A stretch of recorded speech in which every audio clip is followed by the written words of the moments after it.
I'm here to talk about optimization and conversation design and what that means and how that applies to you and why I'm calling it the underside of the iceberg.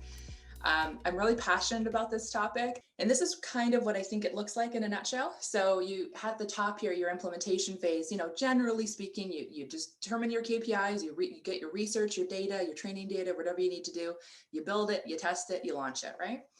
Those are kind of the typical steps. But there's a lot that happens underneath the service or the surface. You need to measure, you need to analyze your bot, recommend options of how to fix it, quantify those recommendations, implement those recommendations, and then benchmark it against other bots that are similar to yours. And then you just do it all over again. So really what those 6 that sit underneath the surface look like is more of like a cycle, but it's you're actually controlling the cycle of how often you're going to do this cycle.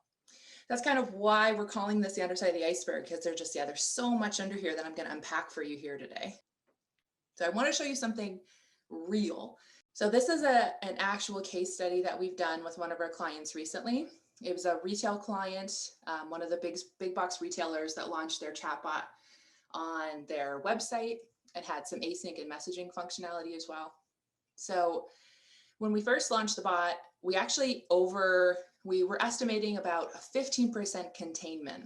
So again, containment is just another word for how many sessions we contain before handed over to an agent.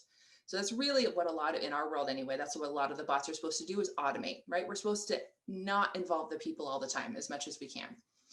So when we started, we were estimating for about 15% containment. We actually got closer to 23% containment. So that was great. We had a really good, successful launch of our baby, right? And then over time,